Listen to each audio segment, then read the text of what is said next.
Alright guys, so just before we get into looking at some of the different movements and some of the considerations, we're just going to talk a little bit about the influence of arm path on muscle recruitment and the different fibers that we might be biasing here. So generally speaking, when you go through any form of rowing movement, for example, or even any form of pull down movement, the lats are going to be working to some degree. Some of the fibers are going to contribute. So even, for example, we get Max to go through the first variation here, which is going to be just a lat focused row where the elbows are going to stay in nice and close to the midsection. We're almost cueing elbows coming into the base of the spine and really focusing on both that adduction and extension of the humerus. So this would be more of a lat focused row, and the more that we're kind of in close to the body and in towards the base of the spine, the more lats we're going to bias.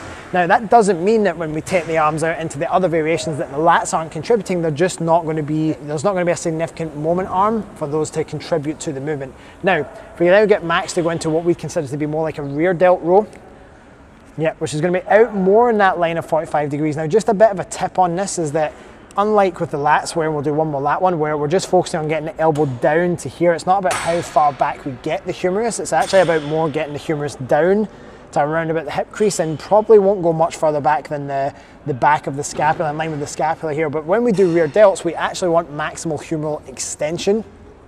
So we want that shoulder blade to wrap around the rib cage to protract. And actually, when we're doing rear delt and upper back work, we're actually, people think that we want to cue the idea of shoulder blades back and down, but that's actually a very bad idea, given that the scapula actually needs to elevate a little bit towards end range in order for us to actually get full retraction.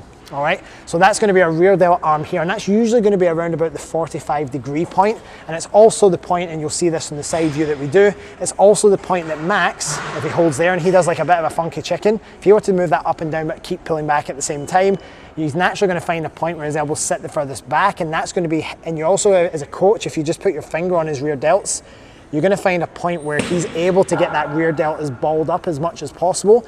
That's going to be the rear delt range that we're going to work in and then go through there. Now, if we start targeting a bit more mid-back, i.e. we're hitting more of these mid-traps and rhomboids across here, we're now going to still be in a pronated grip, but we're now going to go up around about 60, 70 degrees, so just under shoulder height.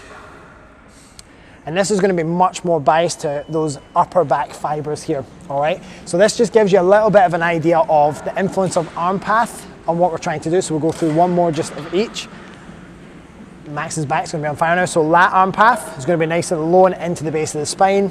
We've got that rear delt arm path coming up next, around about that 45 degrees, slightly up or down.